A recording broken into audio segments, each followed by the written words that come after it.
Welcome back to another great episode of Comedians in Bed, where comedians can be comedians. And I don't really know exactly what that means, but that sounds like something you should say on a podcast, man. I'm so grateful that we got our next guest on here today, man. She's got Ohio running through her veins as well, but right now she's doing her thing up there in the Windy City in Chicago, man. You might have seen her at Zany's.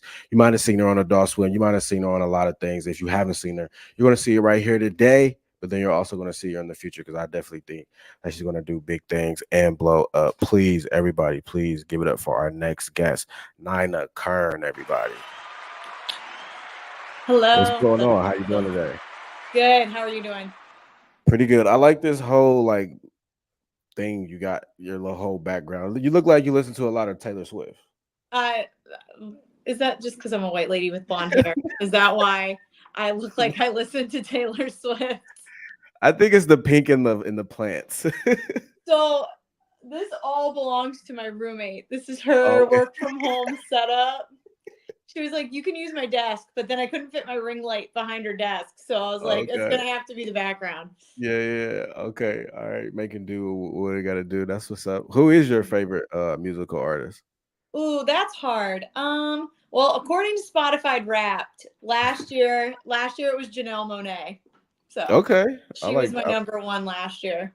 I like Janae. I think my according to my Spotify rap, if I still have it, I don't still have it in my phone. Do I not? That's crazy. No, I don't.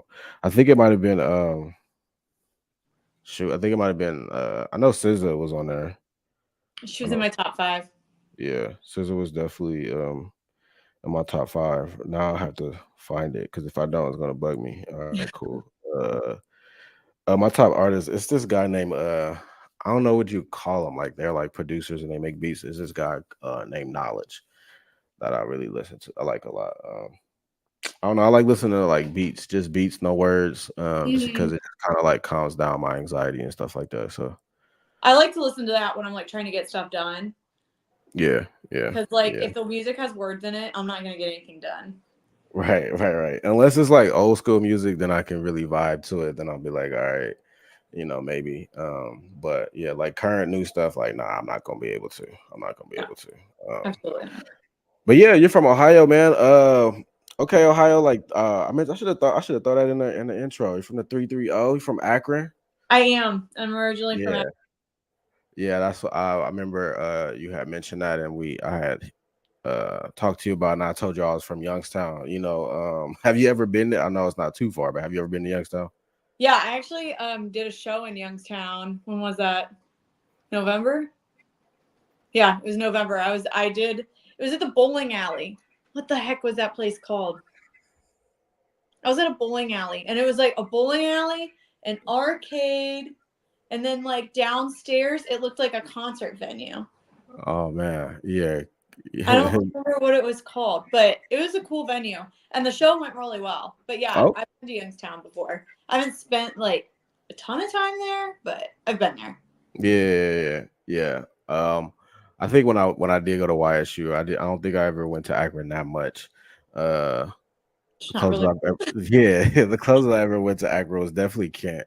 But then I stopped going after I went to, like, everybody go there for the Halloween and stuff. Hmm. And I seen a girl get hit by a car, and I was like, all right, I don't want to come here no more.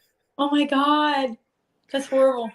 I know. We never you always be like, what happened afterwards? You always go to Twitter, and Twitter killed her so fast, but I don't really know if she lived or not. But Oh my gosh. Yeah, unfortunately, that sounds like a Kent State Halloween. That sounds pretty on brand for them. Do someone get yeah. hit by a car? When did you leave Ohio? So I actually went to Kent State until 2014, and then I transferred schools and I went to a school in Nashville. So I left in 2014, lived in Nashville for a little bit, graduated, bounced around a little, and then I moved to Chicago early 2018. Okay. Yeah. So you haven't been back since. Why haven't you gone back? I mean, I've come to visit, but to live, I probably won't come back to live. My some basically my goals don't really align with like the area, if that makes sense. Yeah, yeah, yeah. So, No, that makes a lot of sense. Yeah, despite my grandmother really wanting me to move back. yeah. Does she want you to come back and start a family? I'm like, with who? With who? Honestly, at this point, if she found me some like super rich man who had like a super nice house in Hudson or something, I'd Yeah. consider it. I'd be like, I don't gotta work. All right. I Does just do that Pilates all day. All right. does your family like I guess it's different for me. I'm a guy. My family don't really put pressure on me to start a family, but with you being a woman, that they put like pressure on you to be like, all right, like how much more are we gonna do? Chase these dreams that you have. Honestly, they don't really pressure me that much because I think that they know that it's not gonna happen. They're like, when I turned 30, after I turned 30, I think they were like, oh, she's for real not gonna do this. Okay, that's fine. That's fine. And then my brother and all my cousins, almost all my cousins, have had kids or Mhm. they're married. So Yeah, yeah, yeah, they've given up on me. yeah. Yeah, man. I like it. I like it a lot. Like, having that freedom to do whatever you want with no kids, significant other around us is really it's really a fun time. Yeah, I work with children, and I just could not come home to one at this point. Like, to be 100% honest with you, like if I had to like work a full day and then come home to children, mm-mm, Yeah, yeah. it's If I absolutely not happening. if I had to come home to a pet, I don't think I could. I don't think I could do it. Nah. My roommate has a pet, but like she's not my responsibility. I just get I to like like I pet like how you said her, that. My I roommate has a pet. and I get to love her. If Is she this a really needed dog? me to help her, I could help her. But Is this a dog or a cat? it's a dog. Okay, all right. She's an That's angel. more that's more responsibility. What kind of dog is it? It's a mixed breed. It's like husky, and then she has told me, but I don't. It's got some other. It's got other A things in it. husky. Is it howling Mostly at night? husky. Huh? Is it howling at night? No, Okay, she's older. She's 10, so she's super chill. okay, okay. I think I've heard the dog bark 10 times the whole time we've lived here. She's great. She's the best third roommate ever. She Oh, she literally is. She literally is. She's so excited to see me every time I walk in the door. yeah, yeah, yeah. So did you start doing comedy in Chicago, or did you start in like a different scene? No, actually, I start. So the when I moved to Chicago, the original plan and goal was I'm going to live here for 3 to 5 years. I'm going to build up my acting resume, and then I'm going to make a decision to move to New York or LA. And then, I about a year and a half ish after I moved here, I started doing comedy, and then I started comedy in the fall of 2019, and then 2020 hit. And there was really no acting jobs. I was doing comedy on Zoom. And so the pandemic kind of threw off my trajectory, but also starting comedy kind of threw off. I don't want to say it threw off my trajectory, but it kind of made me like reevaluate and kind of decide what my goals actually were and make some changes. So eventually I will make a move. I just I'm not quite ready yet. Yeah, yeah, yeah. So was it like an acting coach that told you to get into like comedy, or was it just like, let me try this creative space out as well? No, so I actually always kind of wanted to do comedy. I wanted to do try stand up. I had been doing some improv right before the pandemic. Improv's really not my thing. Like I've tried to make it my thing. It's just not. I have fun doing it, but like not to pursue. But I had been doing improv. I was like, let me try stand up. I tried stand up for the first time in 2018. I felt like I did horrible. I was like, I'm awful at this. Then in 2019, a coworker and I went to a comedy show and people were like really bad. Like they were really bad. And so then I was like, oh, I can do this. Yeah. I'm this good. So I started doing comedy because of that. Actually, I don't know I don't know the word to use. So well, I guess, I'll just say like I envy you like in a good way, because you act, yeah, you find time to act and do comedy. Like, how do you find time to do that? Because like, you might be getting ready for a comedy show, but then like an audition might come in, so you have to drop preparing your set to like learn new lines. Like, how do you balance the two? Well, I will say that so this year I've really taken a step back from acting. I got COVID in January and I have been dealing with like long haul COVID ever since then. Um, so this year I've taken a really big step back from acting. I've done a couple small things, like just some extra work. Um, but so I haven't really been auditioning as much this year. Prior years, basically like I just had to like fit it in. If I had a show and then I got an audition, like I mean, I know this isn't really helpful, but like I had to figure it out. And if that meant that like I go to my show and I leave right out, I would maybe have to leave right after my set and then go home and film the audition and just do it that way. Or if I had planned on going to an open mic and then I got an audition and I needed to get that audition done, I would just skip the open mic, to be honest with you. I kind of had to like look at my priorities and go, okay, like which one do I want to do? Like which one's more important? Which one do I want to do more? And then, I mean, to just be completely frank, the acting audition, like to potentially get the acting job, usually was more important to me because it would potentially pay. Comedy, you don't Yeah. make a lot. You don't really make a you very rarely are making money or any substantial money doing comedy until you start getting bigger. And so, this acting job, if I get this commercial or if I get this short film, it can be $1,000 or it can be, however much. So that would kind of take priority for me. But you just kind of got to fit it in whenever you can. I mean, there were definitely times I was recording auditions at like 11 o'clock at night. Yeah, And yeah. I'm sure my neighbors underneath me at that time were very annoyed with me. But Yeah. Yeah. yeah. I'll be like, sometimes I would like get an audition, like try to fit it in before a mic and whatnot. And then I'll like send it in and I forget that I recorded it the wrong way. Instead of like horizontal, I recorded it vertical. And I'm like, all right, I'm not doing it again. Like I can't, I don't wanna do it anymore. I still got this blue screen here that I have not used. Cause I Oh, just you got to get your blue screen set up. yeah, yeah, That'll change the game. yeah, yeah. But like, what I mean is like, I haven't used it yet because I just haven't auditioned for anything yet. Like, I just been lazy. I'll just put it that way. But I'll be Oh, I exhausted. take mine down and put it up whenever I have an audition because I just don't have space for it to just leave it up. Yeah, yeah, yeah, yeah, yeah. No, I'm not that tall, so like when I do put it up, I don't even need that much space. But yeah, yeah, I'll be seeing you. I'll be like, dang, bro, like how does she do this? Like, cause you look pretty busy, like all day. Like you got a 9 to 5. You got to try to learn lines, and then you might be trying to write jokes and stuff. I'm like, man, that's a lot. That's a lot for a possibility. Mhm. Yeah, Yeah, no, I did an audition the other day and I hadn't done an audition in so long. It took me forever, like forever. And I think I spent like 2 or 3 hours by the end of it all, like after editing and like all that stuff. And I was like, if I don't get this, I don't even know what I'm gonna do. And then I didn't get it. And I was like, you gotta be kidding me. All that whole like that was a whole Friday night. And like how that's are the you? name of the game, but it's like, dang. Yeah, like how are you?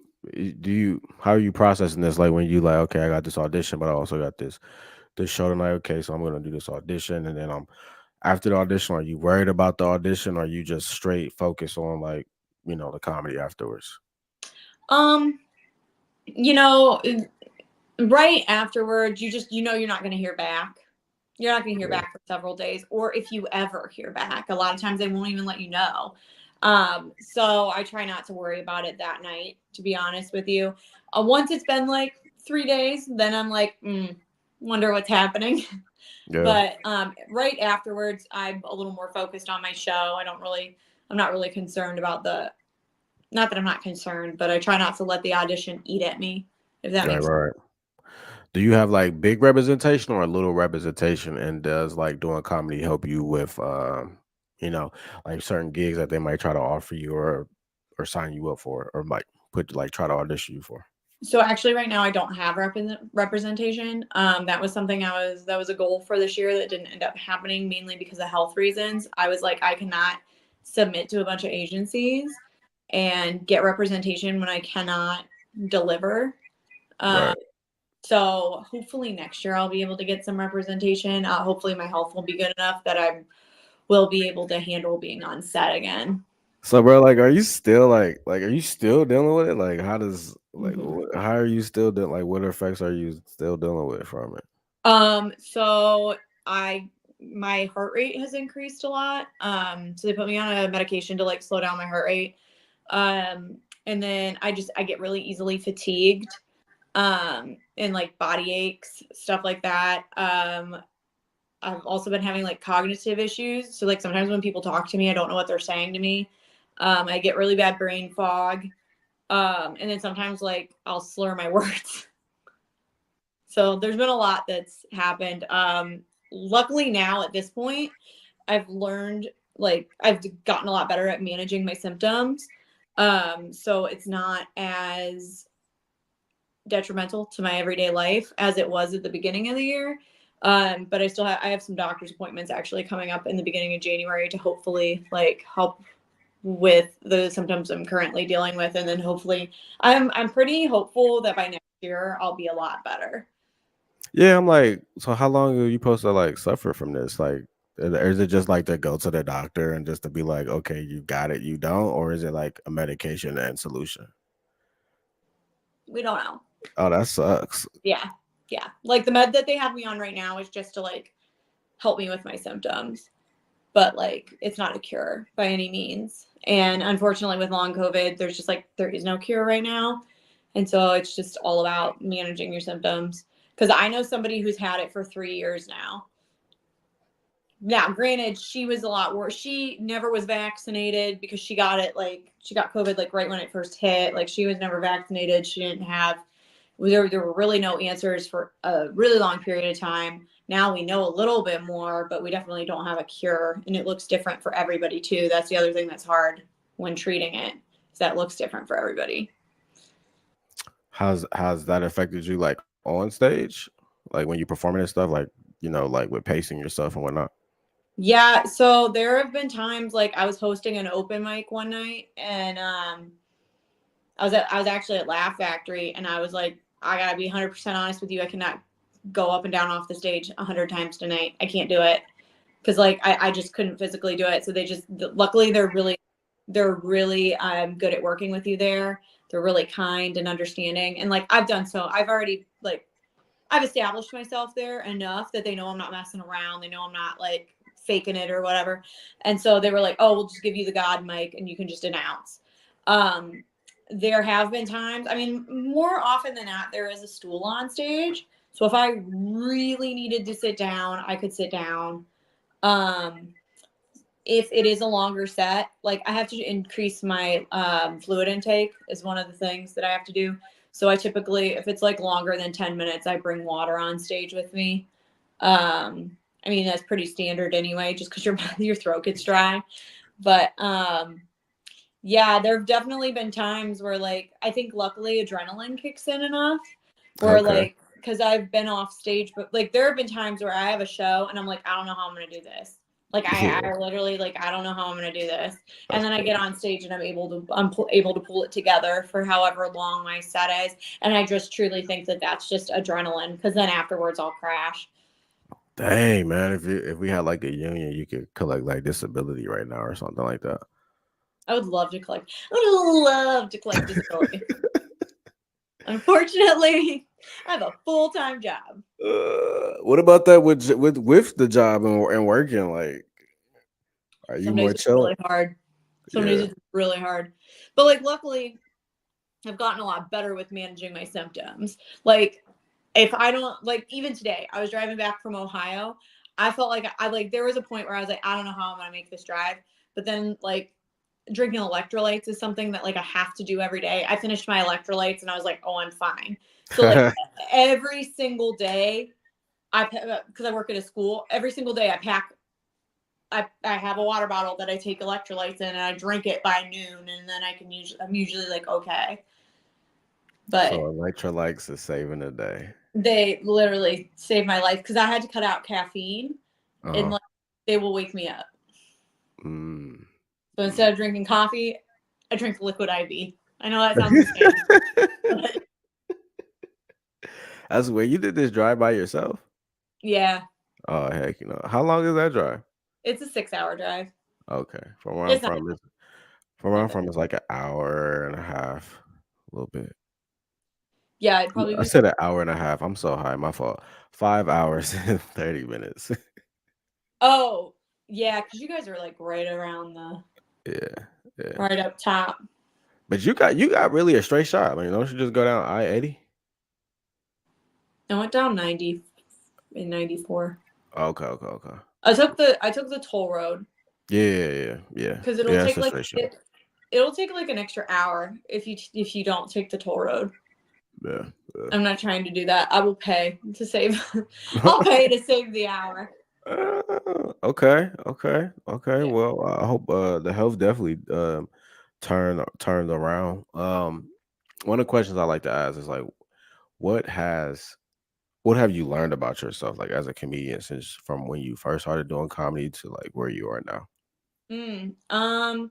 I've definitely learned that I'm and I do think like having my acting background helps with this, but like this is gonna sound really cheesy, but like I've learned to not give up. Because there's definitely times where like, and you know this, you go up and you bomb and you're like, what the heck am I doing? Or you just like you do a show and everybody on the lineup is not very good and the whole show is just like not very good and you're like, why am I doing this? What am I doing? And then you have goals and you know what you love to do. Like I love doing comedy. Like if it weren't for comedy right now, I don't even know, like I would be so miserable, especially like with all the health stuff that I've had this year. Like comedy is like the one thing that has gotten me through this year because it's the one thing that I enjoy that I'm still able to do. Um, and so, there's been plenty of times where I'm like, what the heck am I doing? But then I don't give up. So I guess either I'm delusional or I've learned not to give up. Yeah, yeah, Or maybe both. I don't know. yeah. Well, shoot. I would say not give up. I guess I would say like I didn't realize I was this version of me until I started being it, I guess. Hmm. I guess sometimes like just you be in life and situations happen like and you just be like, dang, I didn't know I could be this way. Like not in a bad way, but like, I didn't know I could show up in this way, I Yeah. guess. So yeah. Yeah. Yeah, because I think there's plenty of times that like you have a shit day and then you have a show. And then you're like, like I signed up for this and I have to go. Now, Yeah. obviously, there are circumstances that don't go, like don't go to the show. But there's plenty of times where I've done it. I know I've done it. Like I remember one time I was hosting Laugh Factory open mic, and the guy I was seeing broke up with me 45 minutes before the show started. And I was like upstairs in the green room, and he like texted me and broke up with me, and I was like crushed. And then I like I was crying, and then I pulled it together, and I went and I hosted the show, and it's like, yeah, I said I would do this. You know what I mean? Wait, was he you said he was in the audience? No, he wasn't in the audience. Oh, okay, okay, okay. Cause I would have If he had been in the audience, he I'd would he would have got cussed out. have been like, "You gotta go. Why are you here?" Yeah, yeah, yeah, yeah. I think I had an open mic. I mean, it's not funny, but it's funny. It's not funny. It's not. But I had an open mic, and my sister had called me and told me that my sister died, and I and I went on stage, and then I left. When I should have just went home, but I was like, nah, I'm gonna go So do my. that's a situation where I would say just leave. I think people dying, you can go home. I just thought about it like, dang, dog, you really should have just left. But like, I had already put my name on the list. I was like, second. I was like, I'm gonna just wait it out and just You're like, go. well, she's dead either way, I She's guess. dead. Like, she's dead, bruh. But I think maybe because like it wasn't unexpected. Like, it wasn't like she was in a hospital. We was like expecting her to die. But like the last time I had seen her, I was like, yeah, she gonna die soon. So I was just like, so I was like, when they told me, I was like, all right, Oh my yeah, I'll be god. there. I'll be there in like 30 minutes. You're like, let me just like work this bit out really quick and then I'll be there. You know what? That is funny. I'm gonna write that down. That is a bit. That is a bit. Write that down. Oh my god. Oh man, does that ever happen to you? Like where you think of something and then you think it's funny and you just have to write it down? I mean, obviously we're comedians, but like, where's like probably like the strangest place that has happened to you? You're like, oh my gosh, I gotta write this down. The strangest place? Yeah, I mean, I probably do it in very inappropriate times all the time. yeah. Like I'm with somebody, we're having a conversation, I'm like, that's a bit, and then I just like put it in my phone and then I go back to the conversation. Like I'm sure I've done it on a date before. How do you stay? Yeah, that's a good question. How do you stay present in moments like that when you know, as comedians, we are. Well, I'm like a more of an observant comedian where I'll be like, "Oh, that's funny," and I'll write it down or something like that. So, how do you stay present with like family and friends or just loved ones when your brain is just creative at all hours of the day? I will go, let me write this down. I write it down and then I go back to it later, which helps me stay present. Yeah. Oh, you don't forget it? Not if I write it down. If I don't write it down, I will forget it. Okay, you say you write it down. Yeah. Yeah, I'll just like put it in my notes app on my phone and then I'm like, okay, I'll go back to that later. Now there's a ton of stuff I have never gotten back to. And then it'll be like, if I typed in potential bit in the search bar of my notes app, there's going to be like 80 things. And maybe 5 of them have been thought out. Yeah. My notes folder is it's a maze. Well, I've cleaned it up, but one I day have not touched. yeah, one it got a little crazy. It got a little crazy. Mine's bad. Mine's really bad. I Yeah. need to go through that. Sometimes I force myself. Like, I know it's getting bad. Like, in whatever note I'm in, like it glitch when I try to like scroll up or scroll down. I'm like, all right, I got too much in here. Some of these jokes are not funny. Let's go through Mhm. here and let's just give it up. Let's give it up. Like, all right, cool.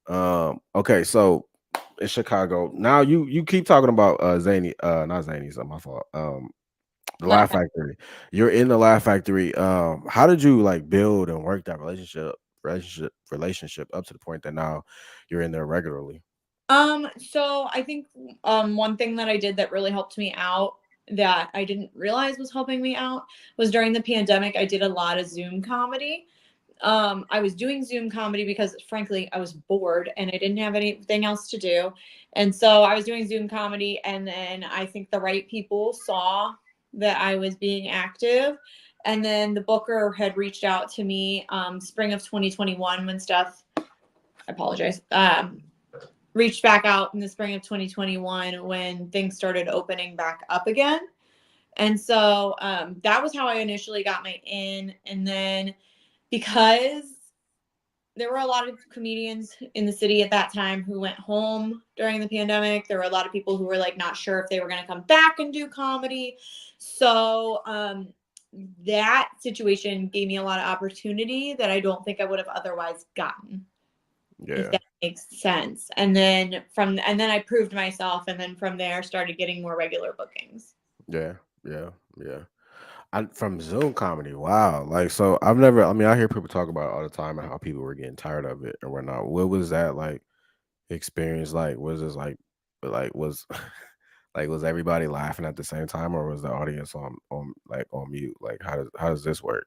It depended. So like sometimes they would have the audience on mute and then sometimes like there was always a delay. Like no one would laugh like like it wasn't a live, like it wasn't a live show. People wouldn't laugh as soon as your joke happened. There would be like a 3-second delay, and then you would Yeah. have already started talking again because you were like, oh, no one thinks this is funny, and then people would start laughing. So yeah, it took a lot of getting used to. I remember the first time I did an open mic on Zoom, I was like, I'm not doing this again. And then I was just so bored that I was like, whatever, I'll do it again. But yeah, it was definitely an interesting time. I don't miss it. So, so for the open mic online, like, were you guys just waiting your turn, just like just sitting, just all lined up below, just waiting your turn, like? We're all in the little audience, just waiting. That is hilarious. Oh my gosh, that's hilarious. Yeah, I never like I hear people talk about it all the time, but I never watched it. During that time, I wasn't thinking about comedy at all. Okay. Cool. Cool. How is it being in a club? Like, have you noticed like a difference like in your performance and in yourself? Oh yeah, I mean a club set is just completely different than a bar set. Or any every space that you're in, it is a little bit different, and you kind of have to shape and mold to like that type of audience.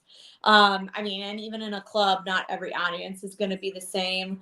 I definitely made mistakes or like had like learning experiences when I first started out with like not paying attention to who was in the crowd, and like not paying attention to the jokes prior of like, okay, they are laughing at really dirty stuff, let me tell my dirtier jokes. Oh, they're not laughing at dirty stuff, let me like go a little cleaner. Things like that. I mean, that's just like learning hurdles that anybody is going to have when they're first starting out. A big reason for that is because like you may not necessarily have like, I know at least when I was starting out, I was like, I have a 10-minute set and I plan this 10-minute set and I cannot stray from it. At this point, I'm like, I've got X amount of material that I can pull from. I go in with an idea of what I'm going to do, but then I go, okay, what does my audience look like? Is it all older people? Is it couples? Is it young people? And then I can kind of shape and form what I'm going to do. But that's really for any room, not just the clubs. Yeah, yeah, no, I get it. When people do make that transition from bar shows, open mics, and get into the clubs, I do notice a significant difference. Um, so yeah, that's why I asked to try to get like how your experience was. I really feel as like being in like class, like learning and stuff. I really feel like that's when you start to be like, okay, now I'm working. You pay a little bit more attention to like your arrangement and your jokes and stuff like that. Yeah, I mean, I remember the second time I did the clubs, like the second time I was ever at a club, I have some jokes about like I have some jokes about dating a guy who's married, and everybody in the audience was a couple and they did not think it was funny. And then I have like some pretty sexually charged jokes that then I told later that had always crushed and they bombed. And I was like, what the heck? Like, why did that joke bomb? Like, I was so confused. And then one of my friends was like, you just talked about taking their man and you went up there looking the way you looked. And now you're talking about squirting. And that girl's already pissed off at you. And now her man can't laugh because what if she's never squirted? And then she's going to be mad at him. And I was, What? yeah. And so that's just like, I just remember that being like a huge learning Yeah. moment for me where I was like, you have to look at your audience. Yeah, I think about that before I leave. Like, I mean, if whatever happens, happens. But like, if I know I'm telling certain jokes, like, all right, I'll wear this outfit to try to like, you know, look the part, I guess, or whatever. Mhm. To get the laughs. Yeah, that is a lot. Yeah, you do got to look and pay attention to that type of stuff. Do you enjoy like doing comedy in Chicago? Oh, I love it. Yeah, I yeah, love it. yeah. And when you move to like different city, when you plan to move to LA or New York, do you still plan on doing comedy as well? Oh, absolutely. Like, I'm not going to stop. I'm not going to Yeah, stop doing comedy. yeah, yeah. Absolutely not. So when you do acting, do you want to be like a comedic actor or just whatever gig you have? At this point, whatever they give me. Beggars can't be choosers. I will do whatever. I prefer to do comedic roles. Truthfully, I do. But if I book the job, I book the job. Like, I'm not gonna. Yeah, I'm not yeah, gonna be picky. yeah. No, I understand that. I definitely understand that. Yeah, that's what's up, man. And definitely doing that in Chicago and doing that here. Do you feel like you're everybody say enjoy the journey. Do you feel like you're on your path for your journey and you're like enjoying it, or is it like stressful and it's like, why the hell am I doing this? Um, I think I've definitely overall enjoyed it. Like I truthfully love doing this. If I genuinely did not love doing this, I wouldn't be doing it. Um, Yeah. just because like why would I pour all this time, effort, energy, emotion into all this if I didn't truly love it and enjoy it? I will not lie and say that there aren't, especially this year, because of like my health setbacks. I feel like I've had to take like last year. Sorry. Okay, so 2021 to the beginning of this year, I felt like I had made a lot of strides. Felt like I was going somewhere. Felt like I was hitting a lot of goals. Like every goal I had made, I hit. And then this year, because of my health, I had a lot of setbacks. And so I'm not gonna lie, there was a lot of frustration this year. I've had a lot of jealousy this year. A lot of like, why are they getting booked and why am I not getting booked? And I know why I'm not getting booked. I'm not reaching out to bookers. I haven't been at Mike's as much because I haven't felt good. I, you know, there's a lot of reasons why I'm feeling the way I'm feeling, but overall I am enjoying the journey. But that's not to say that there aren't times that I have setbacks. Yeah, yeah, But that's part of the journey. yeah. It is. It definitely is. Hey, man. Long as my setbacks don't include kids, I'll be all right. That's how I see it. I mean, kids aren't accept. Well, sometimes they can be. I don't know. That would be the ultimate setback. Listen, I live in a state that allows me to go up to 21 weeks. We can fix that mistake. We can fix that setback. That doesn't have to be a setback. That is funny. That is funny. I think they changed it here, but I don't know. I don't know. They Here's the thing. did. Here's the thing about here. Like that, they'll like that and abortion got passed. I mean, weed and abortion got passed, but then they like, well, we want to amend the law so you could do this. So they're still trying to figure that part out. So I don't know. Hey, this is going to work in our favor or not. Um, but yeah, yeah, yeah. I don't know. Yeah. I could not believe it when y'all passed both. Oh yeah, they was aggressive. They was they was I was like, aggressive. wow, both in one day. We're They making was big strides, aggressive. Ohio. It I was was proud of aggressive. you all. I was like, okay, I see you, Ohio. I was too, but then like as soon as they passed, like I don't know the amendments when it comes to the abortion, so I won't speak on that. But I do know like when it comes to the weed, like they wanted at first it was like 10% tax, but now they want to change it to 15. And then now, they were like, well, we can't smoke outside, we can't smoke in our cars, we can't smoke in our, in your place of residence unless the if the landlord doesn't want you to. Okay, And so all those same laws are in Illinois. but they They're do it anyway. not that well monitored. Yeah. Um, because like we're not allowed to smoke it in public either. And oh, you can smell weed everywhere you go in this city. And then Yeah. like people are definitely smoking it in their cars. Your landlord will probably tell you not to like. I'm not supposed to smoke weed in my apartment. I don't smoke because I have asthma, and so it's like not an issue for me. But like my last place I lived, the girl on the first floor, she would smoke that apartment out. Like I would bring people over and we would open the door to my building and they're like, it's loud in here. I'm like, it is we have it's somebody so loud in here. we have somebody like that in my building. I think sometimes I think I'll be the loudest one. I'll be like, nah, I ain't got nothing on this dude right here, bro.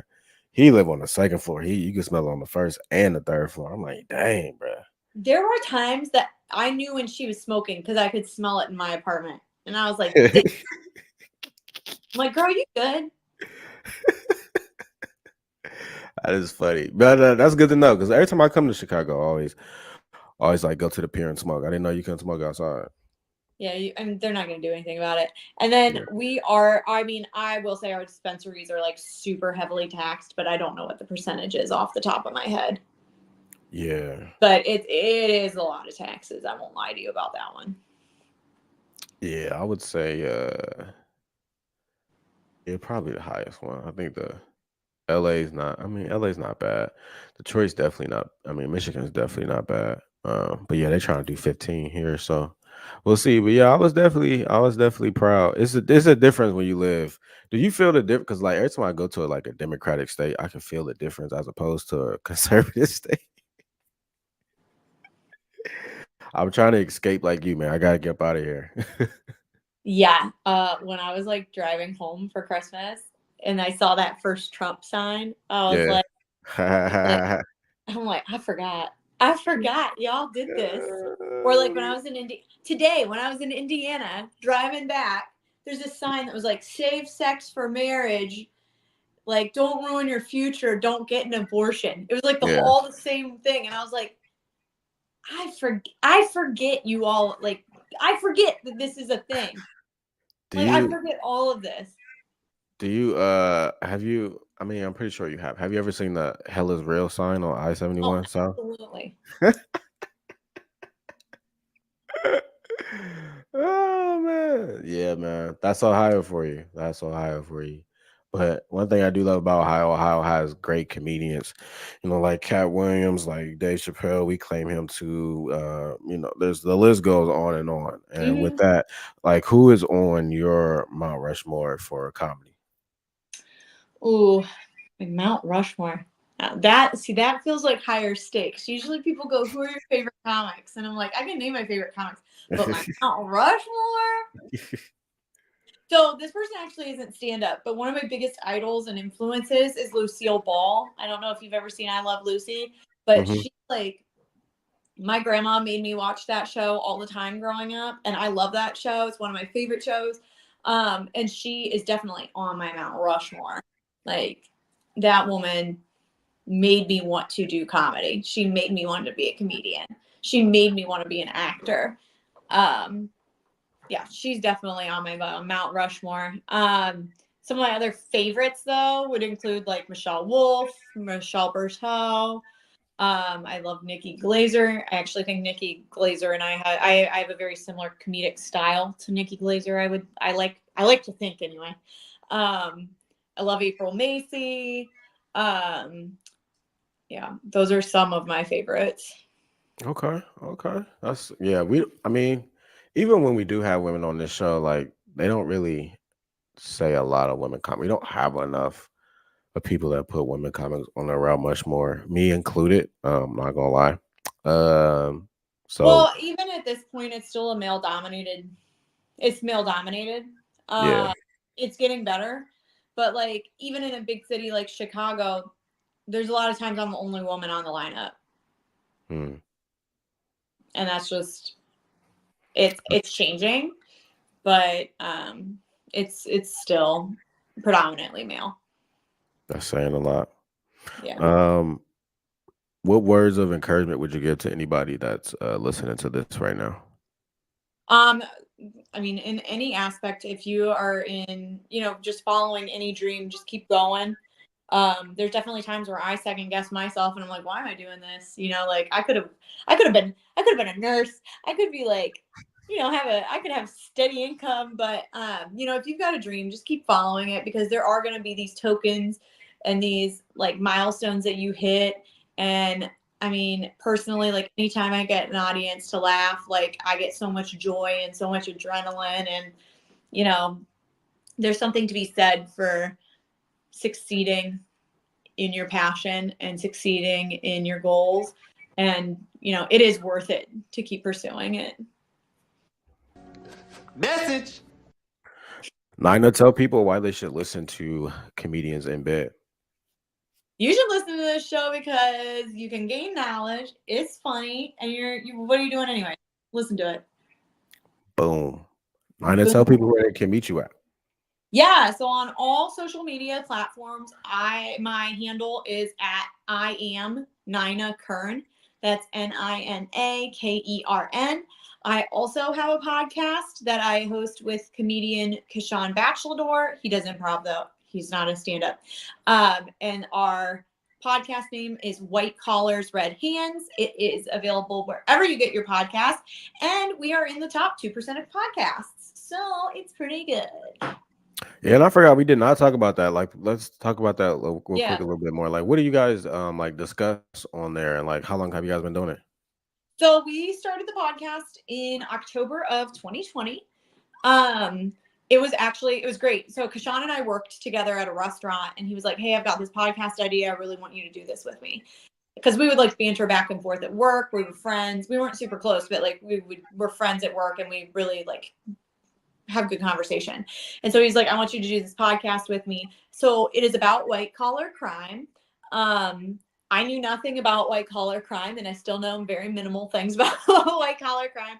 But we take a white collar crime story, we cover it, and then we've been doing it now for 3 years. We're about to start our 14th season.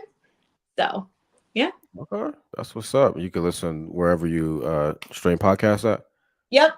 Apple Podcast, Spotify. I don't remember. I can't think of anything else right now where you would listen to a podcast, but we're on YouTube too. We have video on YouTube. So join our YouTube, subscribe to our YouTube, because the more followers, so we can actually make some money off YouTube ads. Man, if you want to learn more about white collar crime, go ahead, check it out. And we do a fun spin on it. Like, Yeah, it's not yeah. all like, I know that sounds boring, but it's not just like, oh, here's like all this stuff about taxes. Like, no, we do some really fun stories. We do have some serious stories. Every season finale, we do a murder. So it's No, fun. It's a no, good time. And no, I that always sounds. saying super dumb stuff on there. So No, it sounds really, really interesting. I'm really, really interested in. People love all that crime stuff in America, man. So, mhm. yeah, very, very, very good. Go ahead and check that out, man. And if you want to check out next week's episode, be sure to join our live stream every Tuesday at 11 a.m. Eastern Standard Time at my YouTube channel at TYE Comedy. Or if you want to see weekly clips of the episode, you can go ahead and follow us on IG at Comedians in Bed Podcast. Be able to listen to us wherever you listen to podcasts. You can go ahead and subscribe, man. Leave a rating and review. I want to thank my girl Nina for coming on the show here with us today. Be sure to follow her on all things social, and we'll see you guys